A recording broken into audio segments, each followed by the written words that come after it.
all these are used to understand derived quantities. What are derived quantities in physics?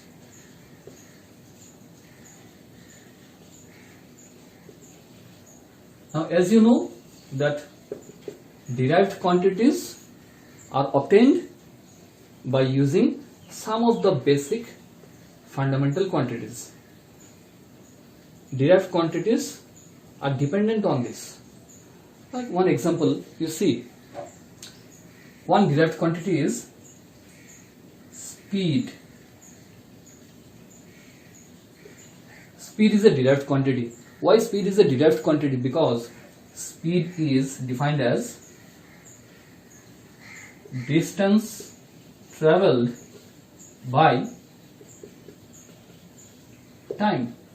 So you see that speed is a physical quantity and also it is a derived quantity because it involves distance and time. So which two fundamental quantities are used to define speed?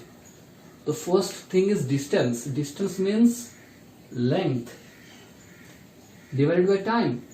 So time. So length and time, length divided by time gives you speed. So speed is a derived quantity. So if someone asks how speed is a derived quantity, you have to say that speed is derived quantity because speed involves distance and time. So the two fundamental quantities called distance means length, and time are used to define speed. Similarly, you can define other things like acceleration, like momentum. If I write momentum, if I define what is momentum, momentum again is a derived quantity because momentum means the product of mass and velocity. So mass and velocity makes momentum. Now we are defining momentum. Let us see how momentum is a derived quantity. So if you write momentum, now here mass is alright, but velocity is distance by time. So velocity is distance, rather actually displacement by time.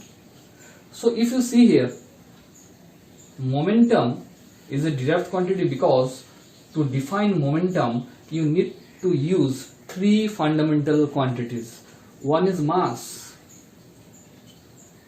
second is distance means length, and third is time. So three fundamental quantities, namely mass, length and time, are used to define the term momentum. So momentum is a physical quantity, but it comes under the category of derived quantities. So in this way we are going to categorize all the physical quantities in fundamental part and derived part. So please memorize all these fundamental quantities. It is very important to memorize the names of these fundamental quantities, because using this we are going to learn a new concept called dimension. Please have a note of this in the copy and write down the definition of fundamental quantities, derived quantities, physical quantities from your reference book or your textbook.